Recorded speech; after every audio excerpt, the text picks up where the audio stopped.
Okay, go ahead. Hey, Tom, how are you? Good. How are you? Good. Hey, I keep seeing, college basketball games across the country getting postponed or rescheduled. I'm just curious how things are going in your camp in terms of, I guess COVID recently, and, you have a lot of games in 4 or 5 day span. Have you checked in with those programs? Yeah, everything's going? Well, I know we have. I haven't personally, but I know we're on top of that. That's where John Bateman does a fantastic job of that. And the most important thing you can do is just keep taking care of yourself and your own program. And as coaches, we took the booster a week ago. Majority of our players took the booster the other day. I believe everybody that we have on our roster right now, playing wise, has been vaccinated. But at the same time, you got to be very precautionary. And I think obviously the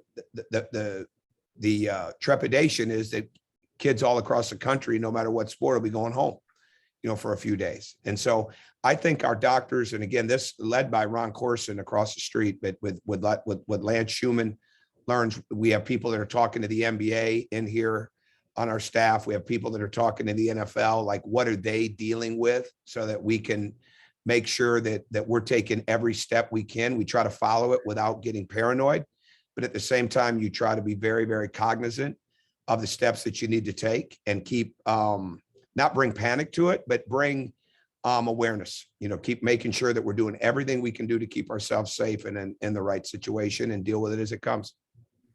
I'm sure the other guys will ask about Jalen. So let me just ask you just kind of on Mason, what you see from them and what are some of the key points for this game?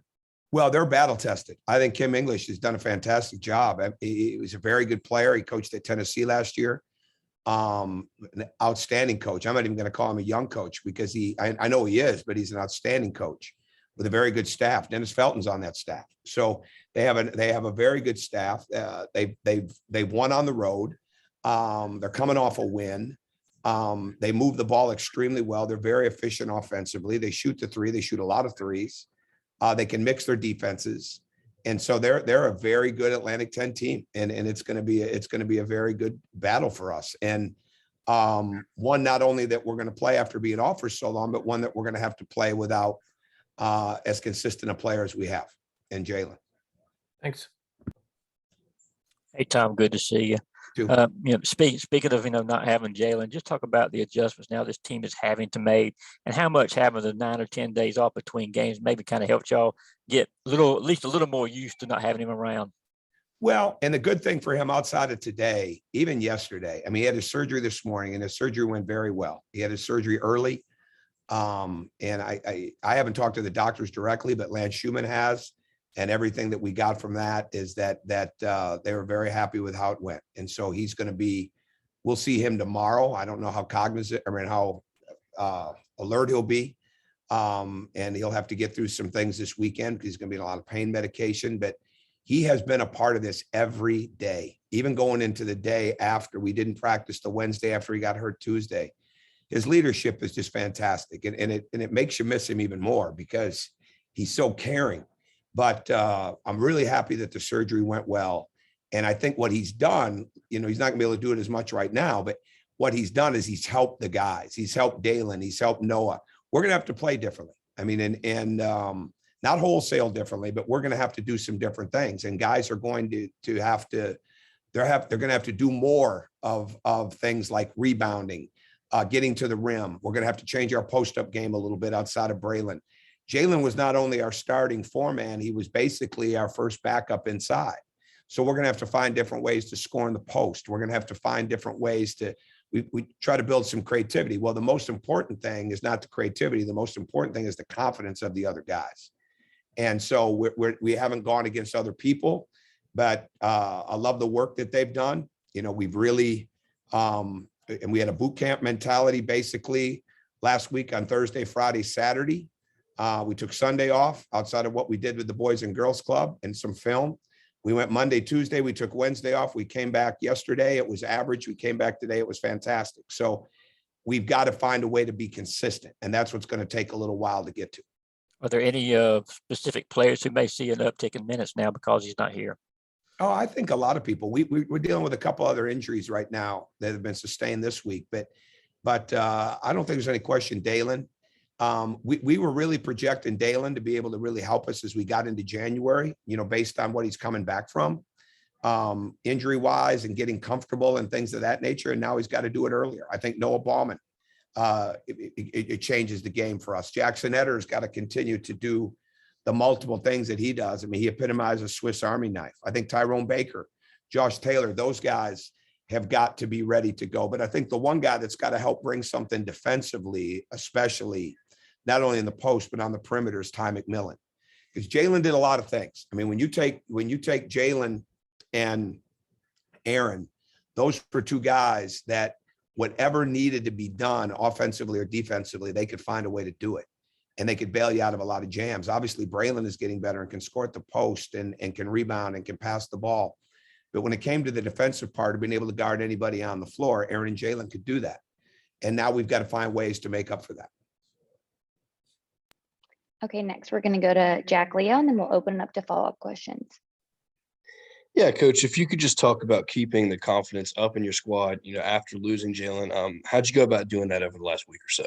Well, it took me a day to get mine back up, to be honest with you. And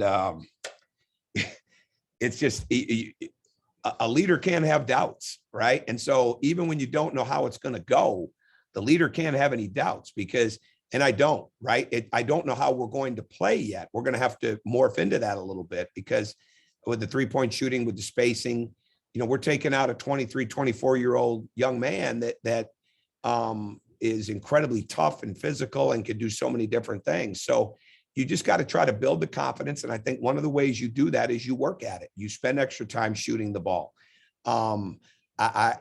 You're very demanding on the things that they can control, but your understanding of what they've got to get better at as they build their confidence. And so right now, we've got to be committed to being on that glass. I mean, we have to be. We've got to be committed and even better in our talk on defense. We've got to be better with our activity defensively. The things that we can control, that's what you've got to be really demanding on and tough on with your team. But building the confidence comes from putting them in situations where they're ready and they feel that comfort level to shoot the ball, or they feel that comfort level to make that cut. And if it didn't go right, finish your cut, get out, all the little things that go into it that you take for granted when you've got a guy that is playing the kind of minutes that he was playing. So I'm very confident what we have. Obviously we're playing that we've got a run coming here, starting with George Mason, that we're going to get an opportunity to play a lot of games in a short period of time before conference play. And I don't know how that's going to go, but it's going to give us a chance to see where we're at and where we've got to get better at. Any follow-up questions for Coach? I got a quick one, or I don't know how quick it is, but Tom, you mentioned Coach Felton. I'm curious, before you took the job at Georgia, did you have any contacts in the basketball community that you talked to about the Georgia job in terms of pluses and challenges of trying to come here and win? No, not really. I really didn't. It moved pretty fast, and I was involved with other jobs at the time, and it moved pretty fast. So I really didn't. And some of my maybe closer friends that I've had for a long period of time, but I didn't do a ton of research on that. We really went on feel and felt great when President Moorhead and Greg McGarity came into our house in Florida, and we felt really good with that. But as far as it just moved too fast to really research with other people. Okay, thanks. Yep. Okay, that's all. Thanks, Coach. Good luck tomorrow. Thank you very much. Thank you.